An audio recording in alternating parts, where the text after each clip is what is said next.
Good morning everyone. Today as a part of second demonstration we are doing a menu which belongs very close to my heart, Maharashtrian cuisine. So we are making kombdi vade. We will have a demonstration of bombil fry. Bombil is Bombay duck, very special fish for not just India but Bombay because it was found first in the coastal area of Mumbai. We are going to make one very special raita with red pumpkin, and we are going to make besan laddu. Though besan laddu origin cannot be traced to Maharashtra state directly, it is made all over in India today, but I will be showing the way we make it in Maharashtra, which may be similar to the rest of the country as well. So as I spoke yesterday, we have all the ingredients ready, we have all the basic pre-preps ready. Thinking about the plan of work, the chicken needs to be marinated for some time. The vade peat that we get in the market, or you can make it at home, again it's a very secret home recipe, family recipe, that needs to rest for a long period of time. The besan laddu is going to take time.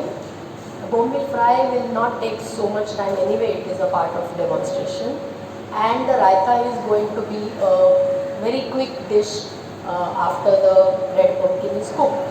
So now when I am planning the menu, I am planning the dishes, I am going to start with something that takes the longest to get ready, and that is the vade peat. I am going to start with making the dough, which is going to rest for all the time that I am going to do the rest of the meal. In fact, at home, this is a very special Sunday dish in Maharashtrian houses. So the first thing a lady of the house does is, after the first cup of tea, she will make the dough and she will keep it. Okay? So I am going to start with this. Then I am going to go with the marination of chicken. I will in between cook the pumpkin and keep it ready so that after it cools down I can convert it into raita. The besan laddu will come in between because it will need some time for roasting, plus it is going to take time for resting. Though the laddu's final rolling will be done at the end, I need to keep all this ready. And the vade will be, though we are starting with the dough first, we are going to fry them last because you cannot reheat the vade. You can reheat the chicken, besan laddu and the raita is going to go at room temperature itself. So the vade will be done last. In fact, after the guest is seated, even then you can start cooking the vade. People won't mind waiting for hot vadas, even if they have to wait for a couple of minutes. Right? So let's start by Start. 1, 2, 3. No, ये सब नहीं चाहिए. When I Go. Right, I need hot water, or rather lukewarm water for this. So before opening the packet and adding things, I am going to keep this water ready. So just keeping the water on flame. Now I have a pan here in which I am going to take out the flour.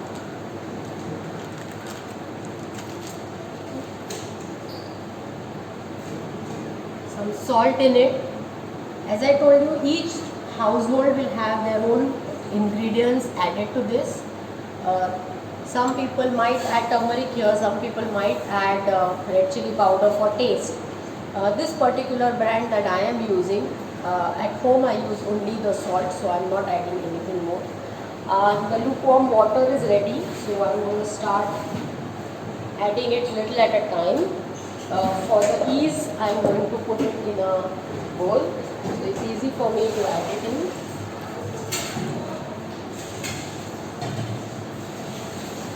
There is no proportion as such as to how much it will go, but the dough has to be nice and it has to be a hard dough. It cannot be a soft dough. The idea is the ingredients used in this is rice and chana dal, urad dal, very typically. And there is no gluten in it. So for the purpose of rolling it, you should be able to have some binding developed in it. That is the reason why we are using lukewarm water. So it kind of cooks a little bit, and the outermost covering gets slightly soft, because of which it helps in binding, and that is why the resting period, like what you do for your bread. Though there is no fermentation that takes place. I also know a few families which use grated onion in this for the purpose of softness, and also they say that there is a little fermentation that happens here. So let's make the dough little stiff, not too soft.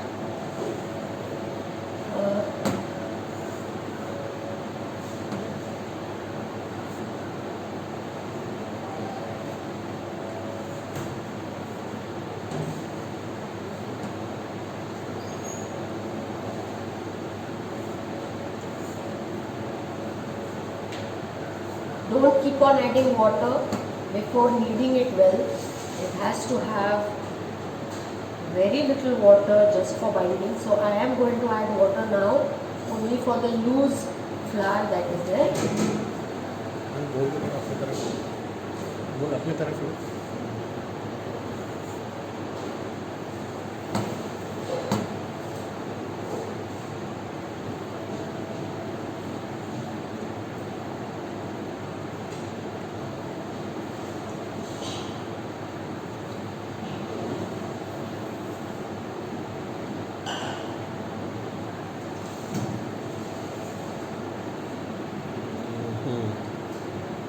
No.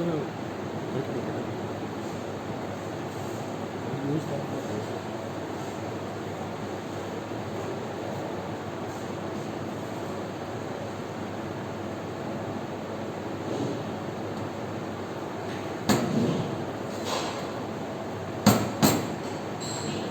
Alright, I'm going to leave it here, not going to add more water in this. Though there is some loose flour on it, I'm going to leave it here because I know it will get absorbed and it will be okay after 2 or 3 hours of resting. And I'm going to cover it up with a wet duster and I'm going to leave it alone.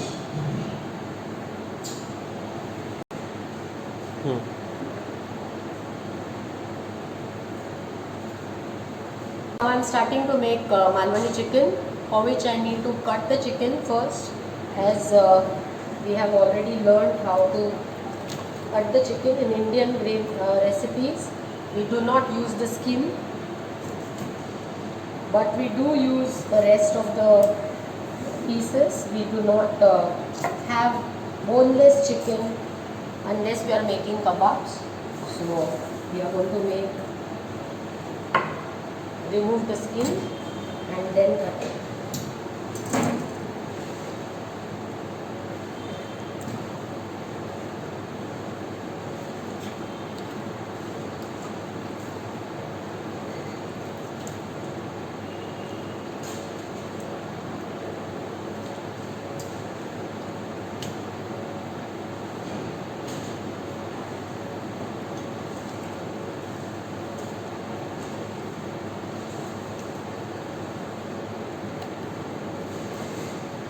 As it was explained in the earlier video when we showed you the curry cuts of chicken, in college we have a different way of cutting. In the industry there are various different ways of cutting. The person who cuts chicken on the roadside shop and gives you is a different style of cutting. What you cut, curry cuts you get from big poultries like Prabhat or Venki or Godrej, they have different ways of cutting. So each hotel will have their own ways of cutting. So I am going to cut curry cuts in which there is no wastage. We are going to use all the bones and everything.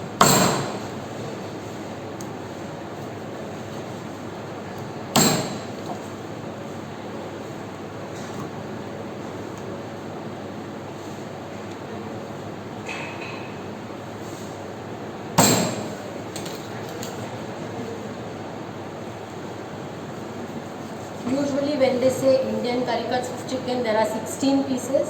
Sometimes for specific recipes in different hotels there will be 12 pieces. They will have their own names so that the butchery knows what kind of cuts are expected.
I'm going to get the chicken washed and then I'm going to marinate it. So in between, just behind the oyster bones, there is a lot of things that need to come out and they need to be washed. So I will finish doing that. To use the knife as well. Right? So no wastage, directly it will be used. So now I'm going to wash it and I'm going to marinate. We washed the chicken and I have kept it on a colander. I have kept it on top of a container so that it drains out any extra water. Most probably it is blood. It stinks and we Indians don't like that blood flavor smell in it. So now I have a container in which I want to make the marination, for which we have salt, turmeric powder, and I am using Malwani masala, which is again a very unique special combination of spices. Very usually there will be coriander seeds, there will be cumin seeds, there will be all the whole garam masala ingredients. I am going to make this mixture first. There is no oil or lemon, there is no sour ingredient, these are plain powders, and I am going to add the washed chicken in it and I am going to apply it over. Please do not sprinkle the powders on top of the chicken. It will keep picking up only at specific places. Over here, when you mix the ingredients for the marination, they give a good mixed taste. So even for continental preparations, it is better to make a mixture of all ingredients of the marinade and then only. Right? I'm going to cover it up and keep it at the lower deck of the plate. Next, we are starting with red pumpkin raita. It is called bharit. The name is similar to Bengan bhurta because of the texture. Okay, it is a mushy kind of a texture. And in Maharashtra, anytime you use the word bharit, it has 90% of the times it has an element of curd. So today also we are going to make use of curd. For the red pumpkin, we will get rid of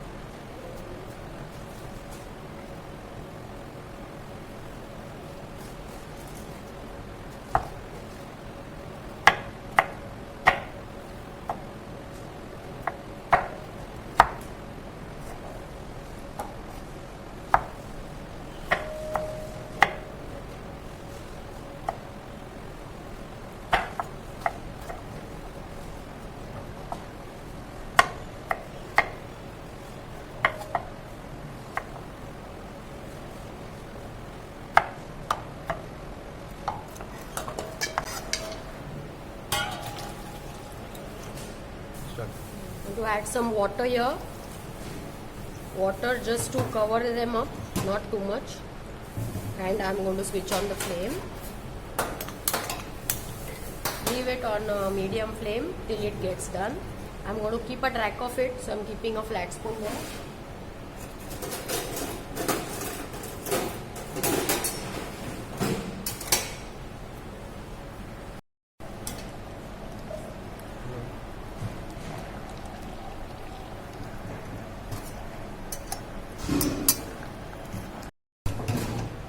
Let's check if the red pumpkin is ready. So we can use a spoon and pierce it. Slight resistance I can feel, that means it's still not done. I can replenish water if I require. So let's check one more piece.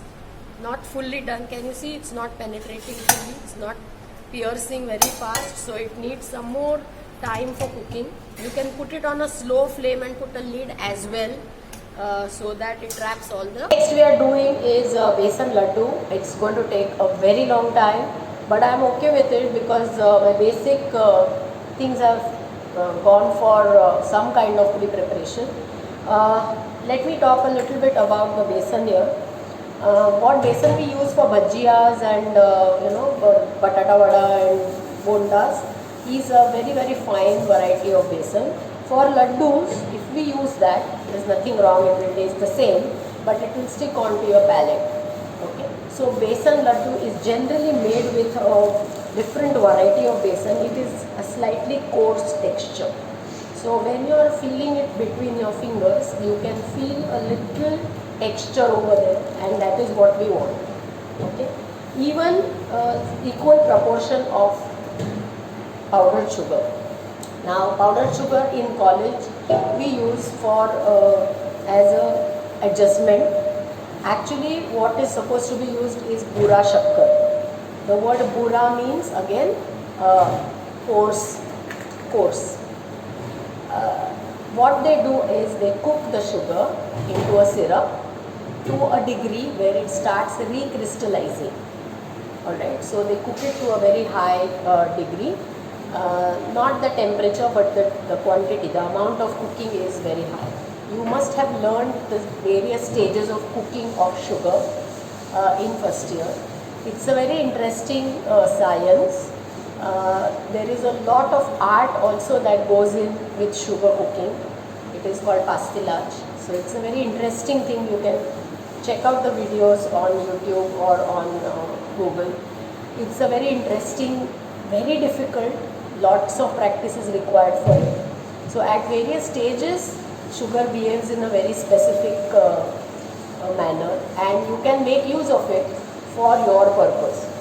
And hats off to those people who discovered this, because science is at one place, but we humans have discovered all those things and we are using them for our purpose.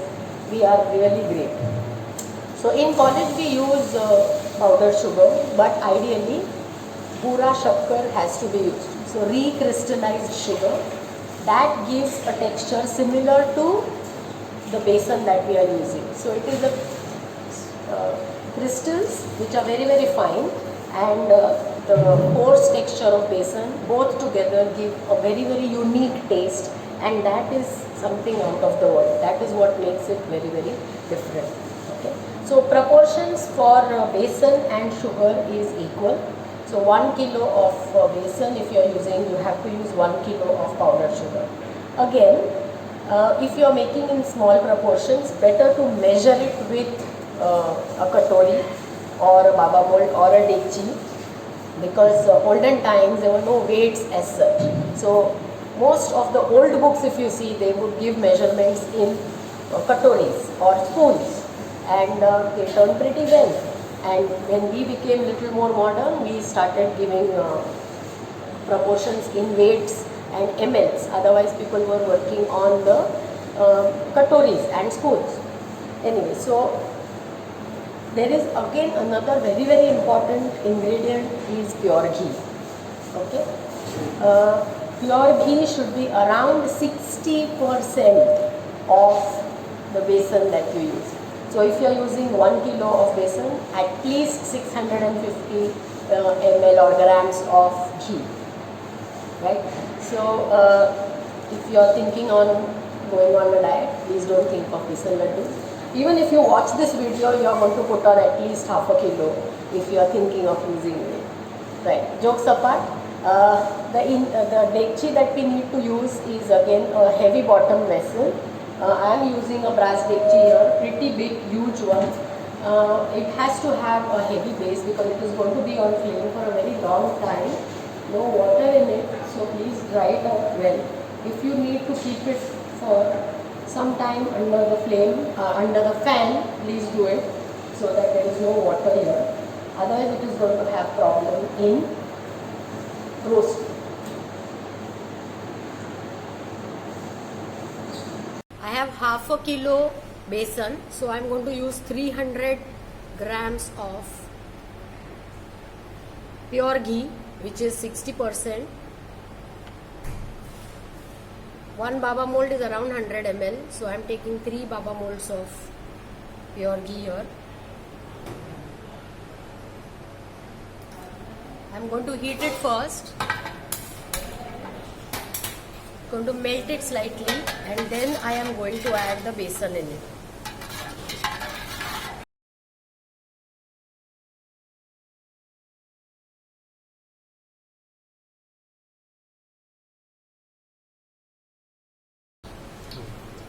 The ghee is melted here, so I am going to add the besan now.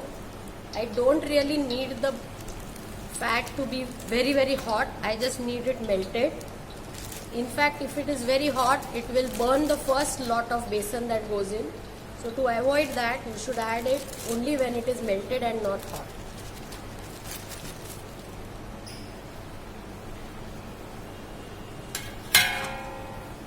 I'm going to mix it up.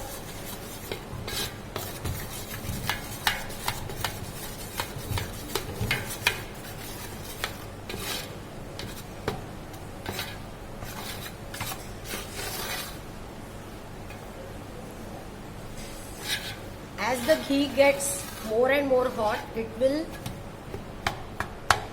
keep softening the besan. It will keep spreading it little more than what it is right now.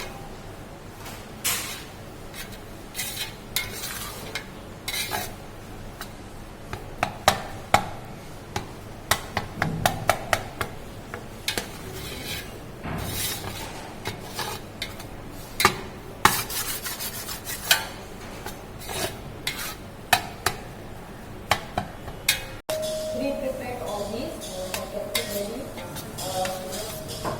Slice vegetable so that it doesn't heat. And now I'm going to start.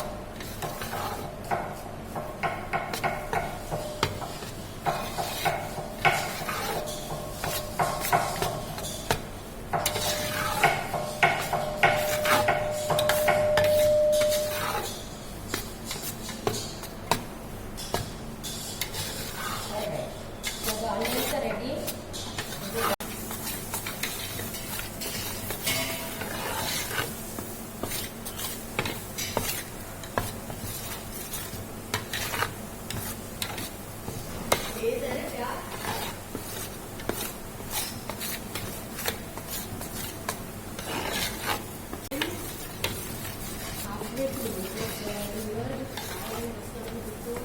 ऐसा उठा के ऐसा नीचे गिराओ.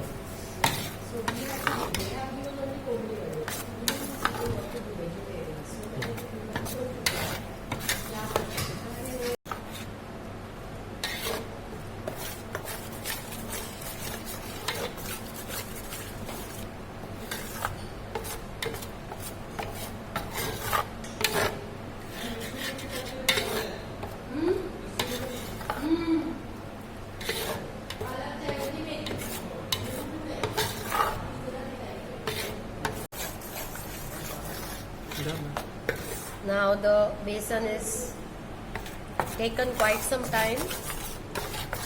It has turned nice and brown. I have kept stirring all the time. It has become nice and fluffy also. So now I am going to turn it off and add cold milk to it, around half a katori. You see what happens here once you add cold milk in. hot besan and ghee mixture.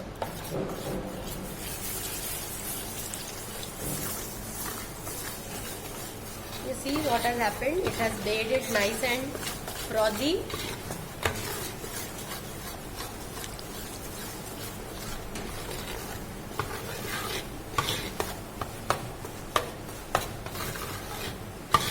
I am going to leave it in this container. Though the color is this dark, when I am adding white colored powder sugar in it, that is going to lighten up a bit. So if you wish, you can take it out in another plate or something for cooling, but I believe I should use the carryover cooking from the hot vessel, so I am not going to take it out. I am going to leave it as it is so that it gets a nice nutty flavor developed further. Right, next I am going to work on the two powders pastes that I need for chicken. The first paste is with onion, fresh coconut grated and dry coconut grated. The second spice mixture is with various dry masalas. There is coriander seeds, there is poppy seeds, there is ginger garlic, there is cinnamon, peppercorns, cloves, and a unique ingredient in the Malwani area that they use is the sauce. So I have pre-prepared all these and I have kept it ready. Just slice the ginger so that it doesn't. And now I'm going to start with onions.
Alright, so the onions are ready. I'm going to transfer it onto a plate so that we can start frying it for the masala.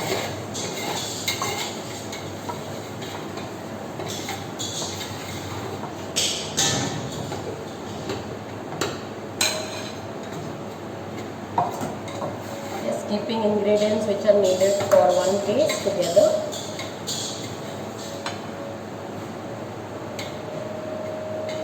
I will be using a little amount of oil, not to get it brown, but just to make sure that it roasts to a correct degree. So, using a brass dekchi for this. Adding little oil and starting roasting it. Let's do the dry spice mixture. We'll start with oil. Little ginger garlic paste, ginger garlic whole.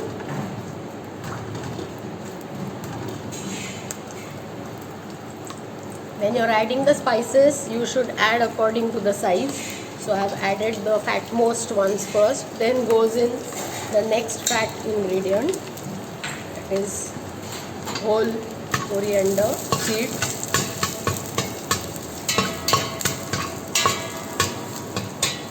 Then goes in the garam masala ingredients.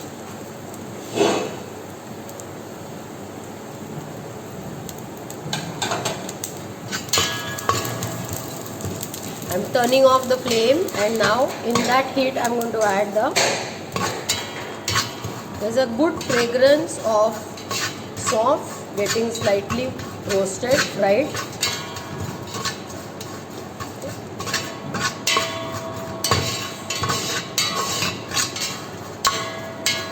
Again, when you're doing this in small proportions, you can make the mixture together with the coconut and onion mixture.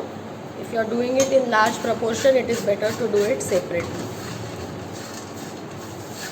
I'm going to take it out on a plate and keep it for cooling so that it can be converted into a paste. In your recipe, it says paste number 2. So this is done now. I'm going to turn off the gas and I'm going to take it out in the pan.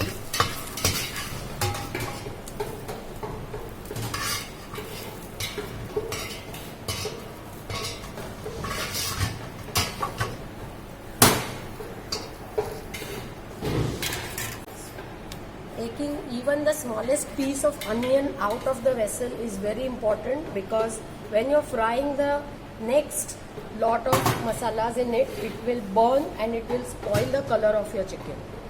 So you must make sure that you use a spatula to get rid of even the smallest part of onion from the vessel. Next, I'm going to put a little oil in it again, and going to add the fresh coconut first.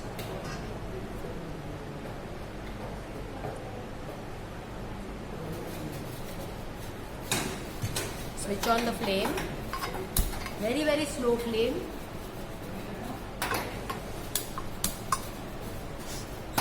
The coconut is small particles, so it is likely to get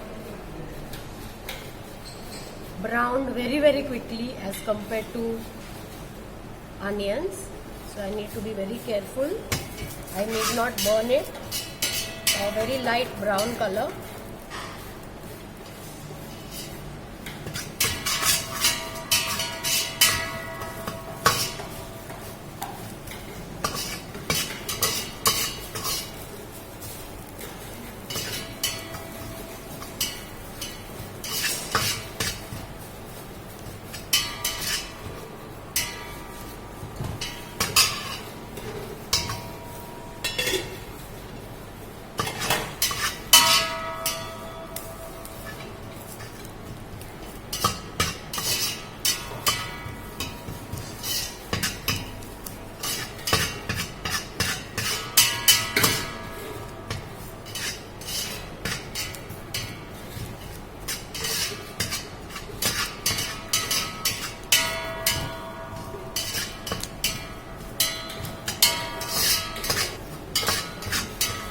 This has reached a brown, light brown color, as you can see.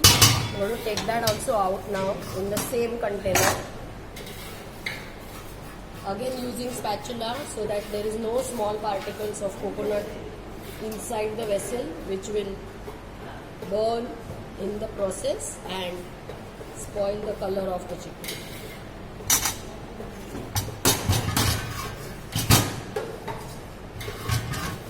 Again a little amount of oil there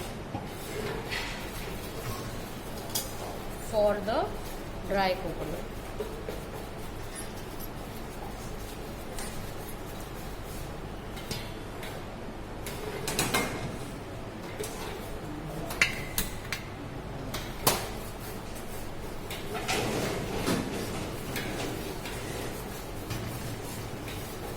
If you are working with smaller proportions, you can do it all together as well. If you are working with larger proportions, it's better to do it separately. But while grinding, you must make sure that it is mixed.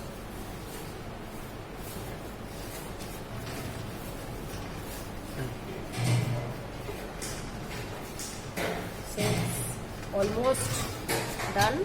I'm going to take it out. There will be some carryover cooking even after switching off the flame. By the time you are taking it out in a vessel, so you be careful with that.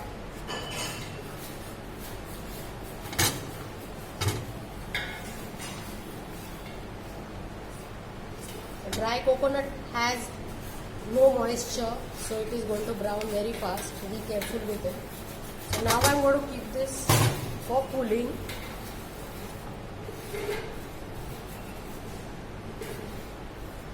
and I will go with the next spice mixture.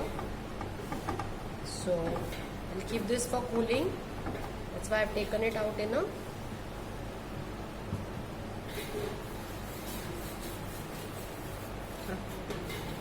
I have my pastes ready here. This is the 2 coconuts and onion paste, which is little lighter in color. This is the spices, dry spices and ginger garlic that was made slightly dark in color. And I have my marinated chicken ready.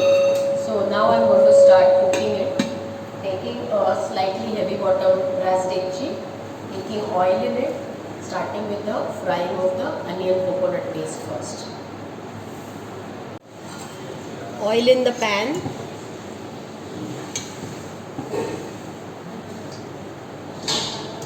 Switching it on.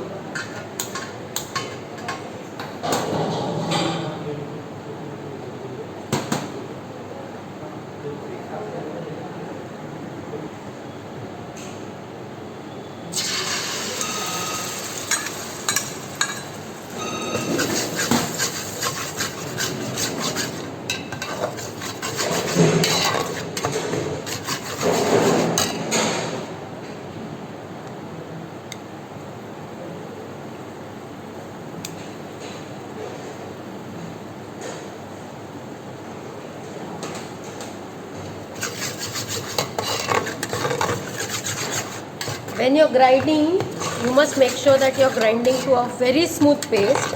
Otherwise, the water or the gravy from the masala is going to separate out when you serve it in the plate. The secret of these masalas is they have to be ground really super fine.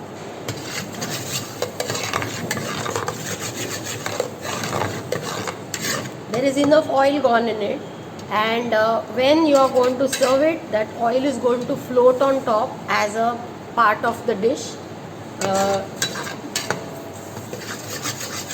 You cannot avoid it completely, and to appeal to the masses, you must make sure that it comes up. Okay?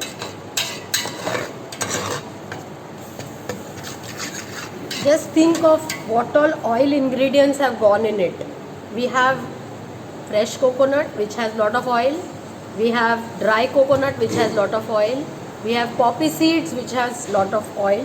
And all this has been fried in oil, and then it is converted in a paste. The moment the water gets evaporated in the process of frying, what is going to stay back is only the oil. So we are dealing with a whole lot of oil here.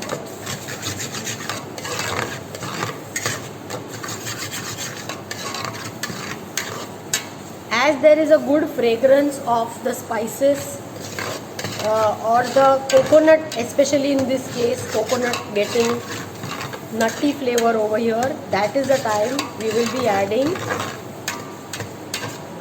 chicken in this.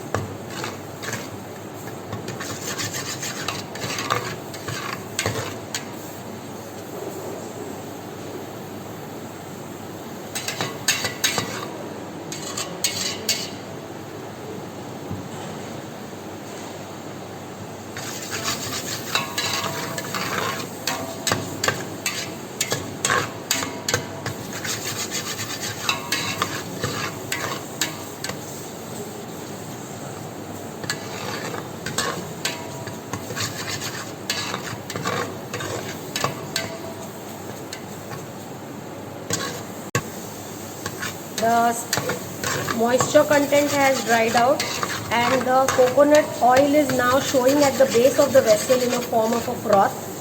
So I am going to add some Malwani masala and a little turmeric powder over here, because when that masala gets fried in the presence of oil, that gives a different shine or color.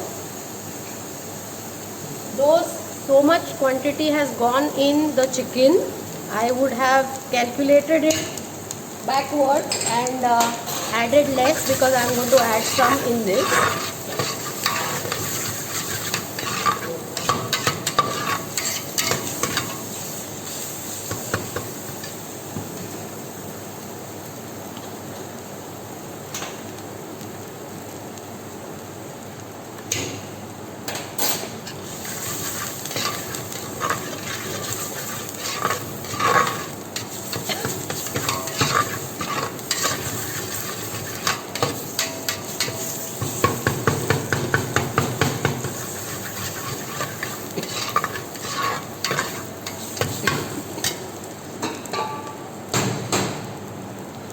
adding the chicken.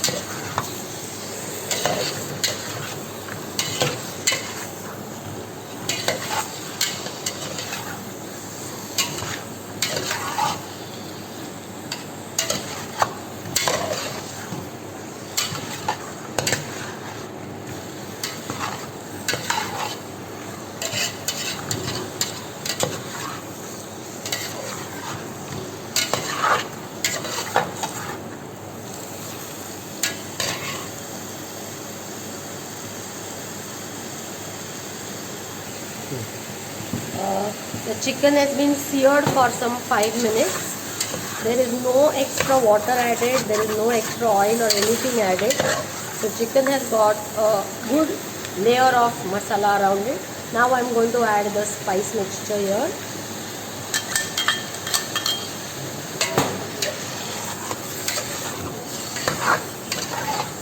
There is a very typical unique flavor that is coming. I wish I could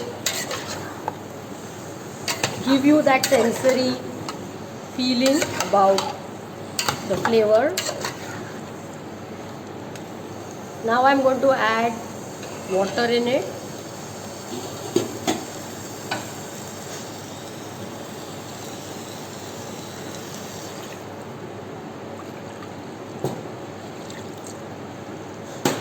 A little water there, not too much. And I am going to put it on a slow flame for the chicken to cook. I will obviously put a lid on it. I am going to check for salt a little later after it is cooked. I have put salt in the marinade, so I am not going to take a chance. I will wait for the chicken to cook a bit and then I will check for salt afterwards. Now going to put a lid on it and put it on a slow flame.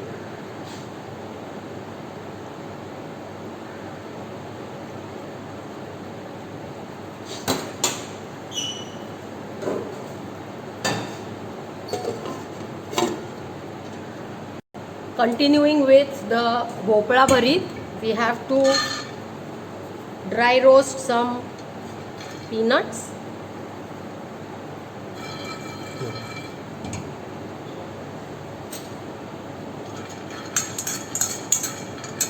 You can also use the roasted ones which are available in the market. Since this is a savory dish, you can also use the ones which are salted. They are peeled and then they salted. So you can use a coarse powder of that also. But this is a more authentic way of going with it. In most of the Maharashtrian houses, you will find that in the beginning of the month, there will be this powder, coarse powder made and kept because it is a part of several dishes that go in, several vegetables. Most of the kachumbars or most of the salads that we eat, we always have a spoonful of peanut powder, coarsely powdered peanuts, always there. So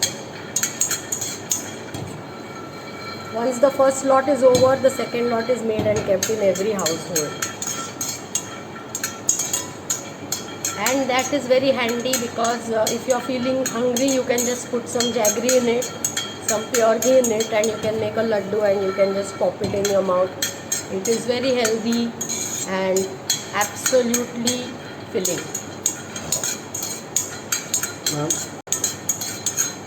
ये तो रुका के भी बोल सकते when the video is being played.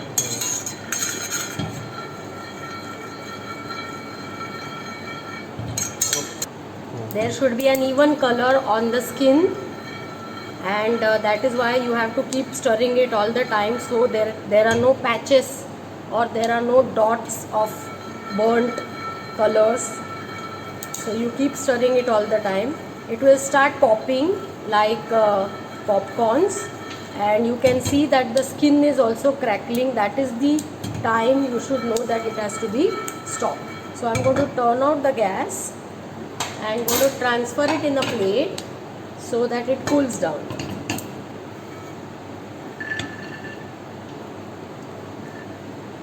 After a few minutes, once it is almost room temperature, I am going to put it on a duster or in a cloth bag and I am going to crush it up so that the skin separates out.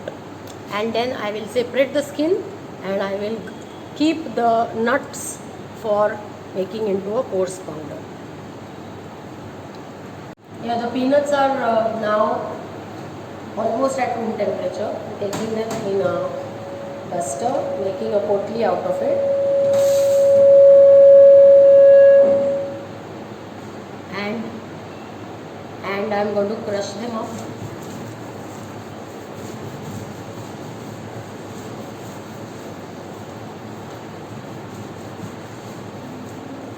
This exercise is only to get rid of the skin.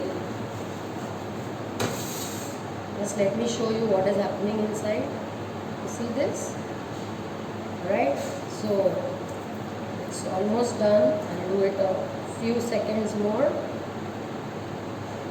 When you're doing in large proportions, you better do it in a cloth bag. जो सब्जी लेने के लिए bag होता है उसमें डालना ज़्यादा इजी होता है.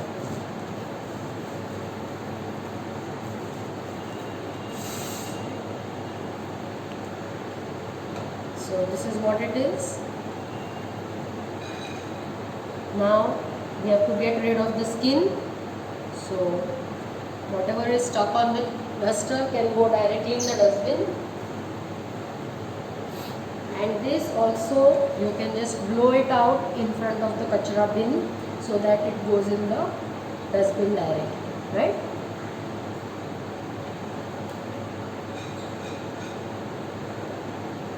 थोड़ा बहुत वो आया क्या?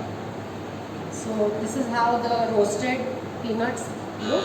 If you roast it little more, there will be slightly brown color on the nuts and that will taste more nutty and that will taste better. Now I'm going to keep it, give it to Kaka so that he can coarsely powder it and get it back. Now I will complete my bhurta. So taking it out in a small container, slightly mushy and how I wanted it, so it is ready. I will take curd, completing the bhopla bharit, taking curd,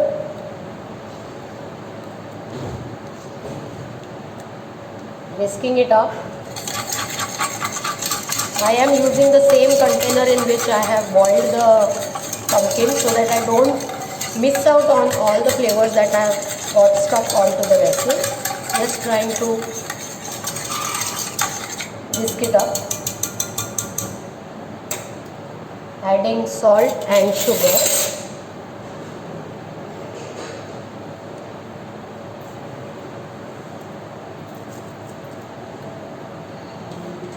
Adding the crushed peanuts.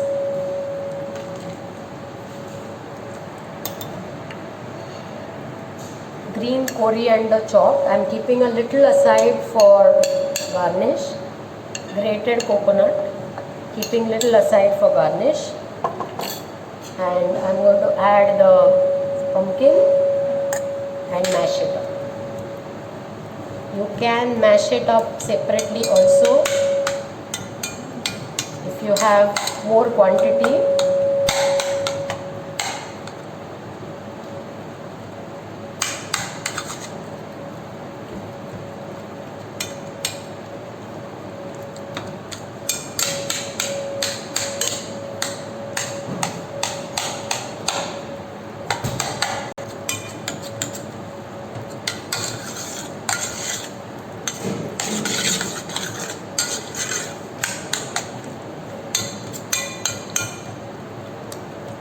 Need not be completely mashed. Even if it has a small pieces like this, it is fine. Taking pure ghee for finishing the bhopla bharit.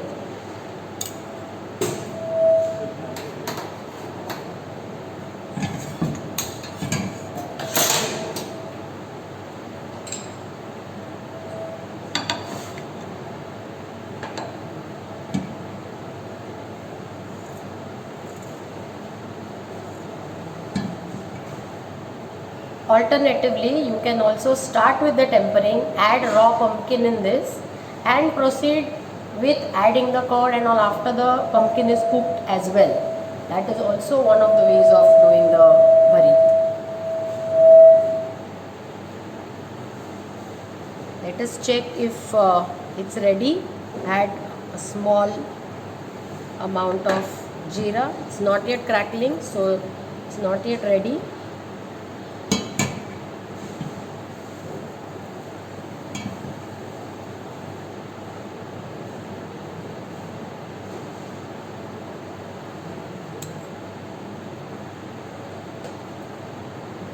Looks done. Now I'm adding cumin and green chili. Switching off the flame and adding it to the bhurta.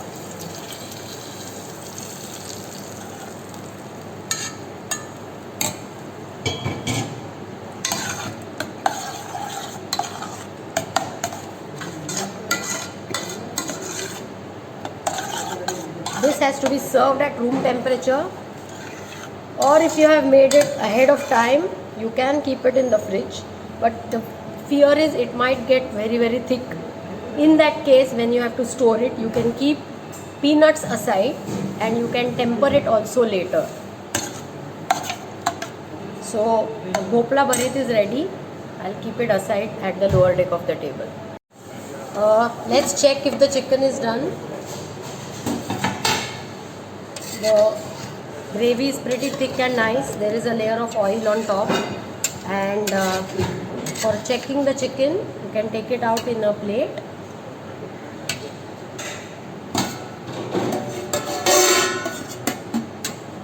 Check with a knife.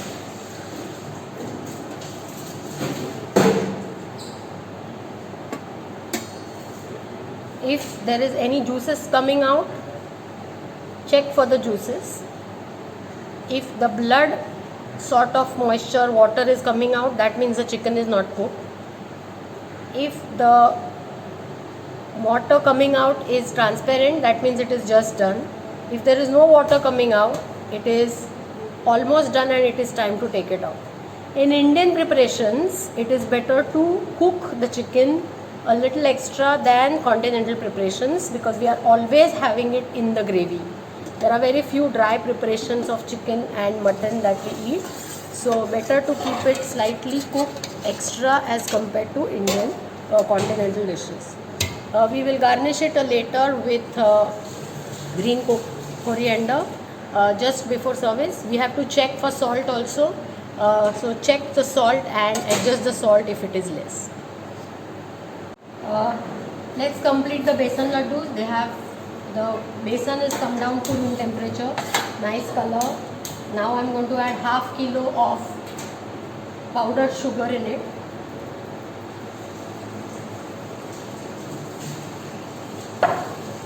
Charoli nuts. You can also keep some charoli nuts to put on top. You can also put sultanas. You can pierce each laddu with a sultana at the end after it is made. Cardamom powder. And now we have to mix it up. Now this is not going to happen with a flat spoon because it has to be a nice homogeneous mixture.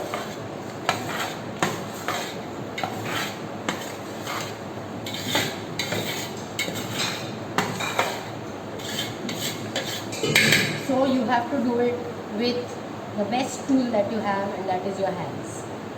So clean hands. I am going to literally make kind of a dough with this.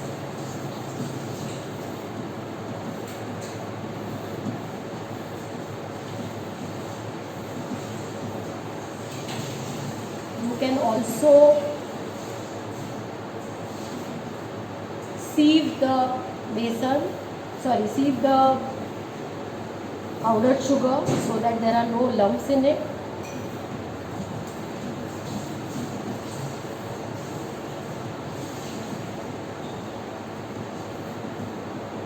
You can break small lumps if there are any with your fingers.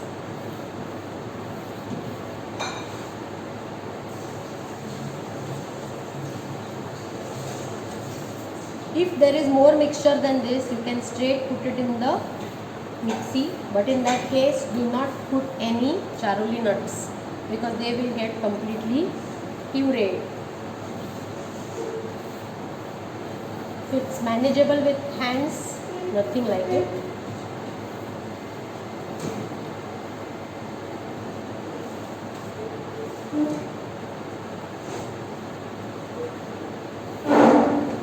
The mixture is ready.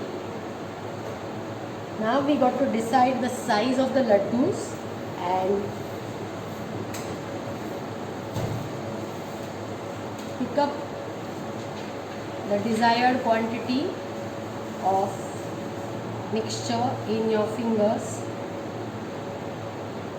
Keep pressing with a fist.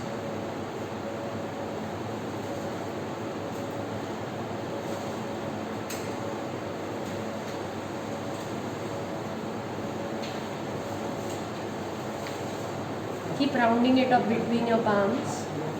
Some people do this till they see a shine on top. But according to me, that is not necessary, that is not done, not required. The laddu is ready. You can make them bigger, you can make them smaller as well. Right? So let's finish making the laddus. Menu is the vade. So let's see if the vade pit, the dough, what has happened to it. See the way we left it, now it has become much more moist. You can see this. Just going to knead it once again so the moisture content gets distributed evenly all around.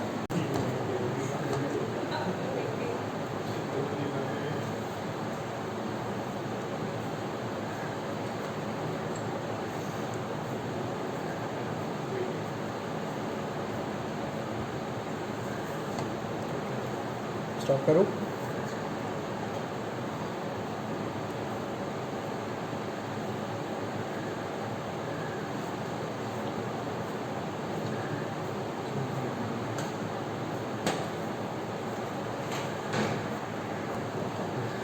I'm going to start with making vadas, but the remaining dough I'm going to keep it under a moist cloth again. Okay. For shaping it, I have taken a duster. I'm going to moisten it pretty well. It has to be a good moist duster. And I'm going to use wet hands to shape it up. On top of the moistened part, I am going to use this part of my hand.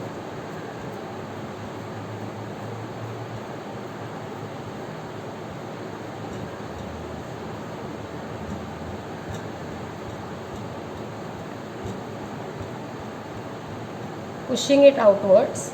Some people also make a hole at the center. I'll show you both. So this one has to go for frying immediately.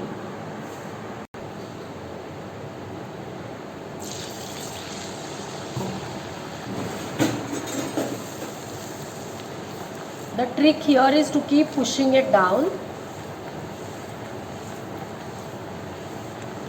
Every time it tries to come up, it is going to puff up. Now splash some oil on the sides especially and turn it when it comes to a light color.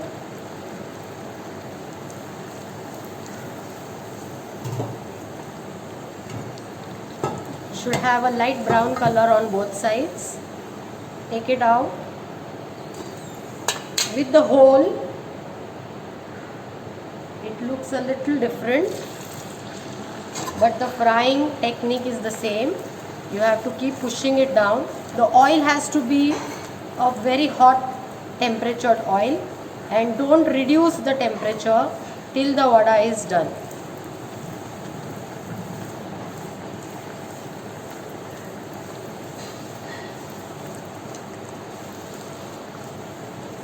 So this looks like a donut.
Okay, the bombil is cut. Now we have to dry it out slightly because there is a whole lot of moisture content in it, and when we are making dipping it in the dusting ingredients, that might make it into a batter because of the moisture content. So what we have to do is, on the chopping board we are putting one duster, and we are going to arrange the fish which has been cut and washed. We are going to arrange it open, flat.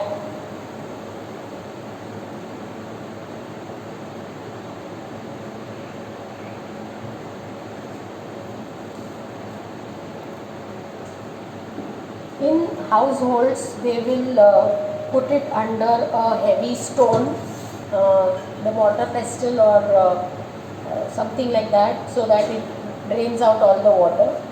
Here in college, we are going to just put one chopping board on it. The idea is all the moisture that is there in it with the weight of the chopping board is going to be absorbed by the duster. Now this is going to take some 10 minutes. In the meantime, let us make the marination and keep it ready. Shifting it slightly away. Okay. We have some lemon juice here. Okay. Going to make a marination with salt.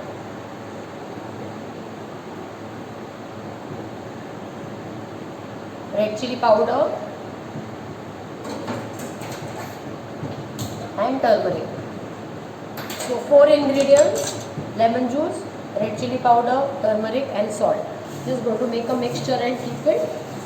Also, after marination, it has to go in a dusting of a mixture of rava, that is semolina, and rice flour. So I am going to make a mixture of the two, and I am going to keep that also ready. So once the marination is done on the bombil, it can be dusted and shallow fried. Start. Now I am going to make the mixture dusting for the bombil. So I have some rice flour here.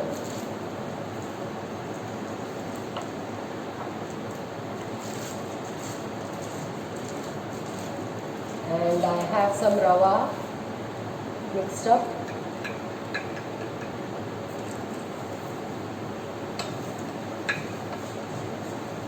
Some salt in it and little red chili powder.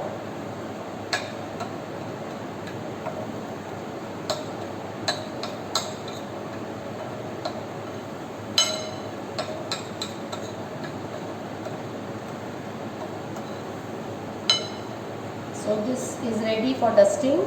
It's almost 5-10 minutes that the fish is kept for drying. So I'm going to take it out and I'm going to mix it into the marination. It's pretty dry now. If you wish, you can put another duster on top also.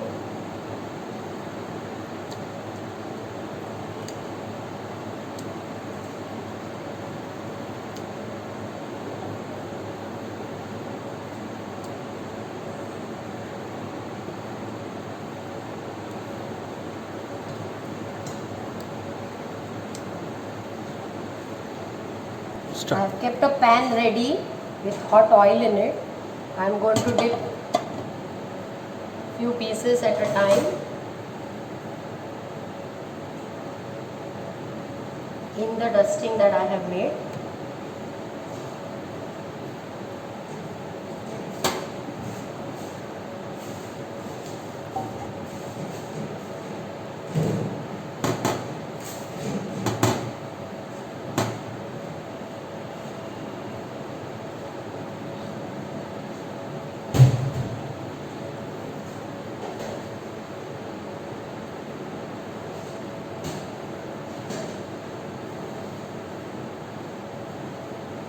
I'm not going to keep it long because, as I said earlier, the moisture will make the dry mixture into a batter, and I'm going to place it into hot oil.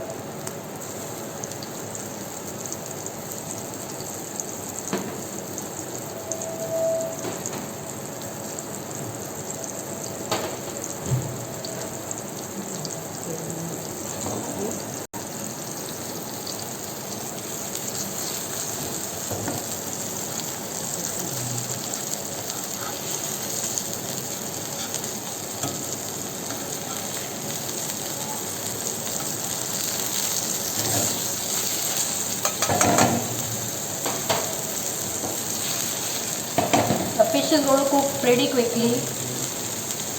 What you need here is a crispy layer of rava and rice flour and soft fish.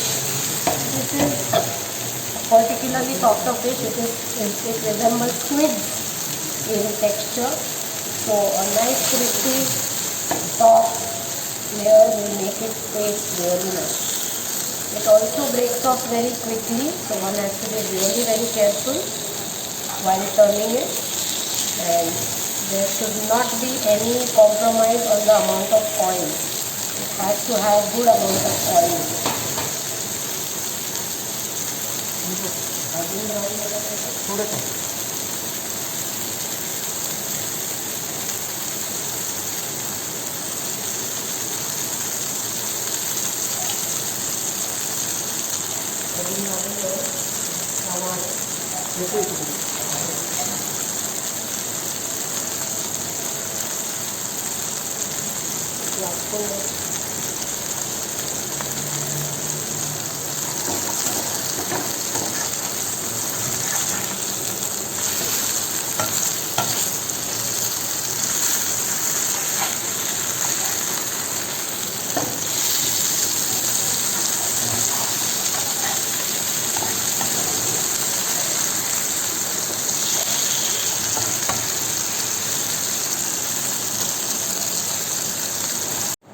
Let's do the presentation.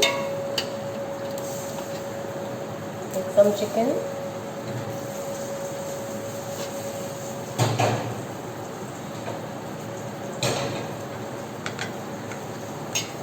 Garnish with a little chopped coriander.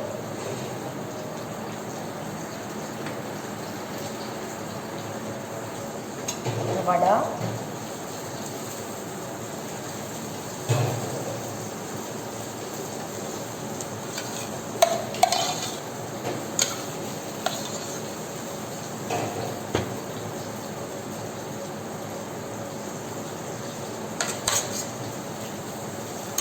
Mopla bharit with some coconut and green coriander.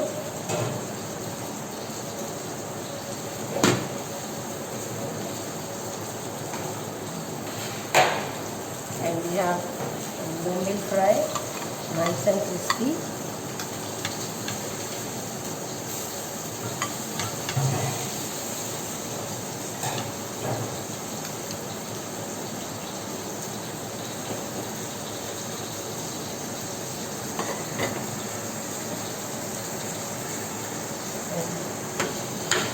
Not to forget the besan laddu. Not serving it on the plate because it is a sweet dish that comes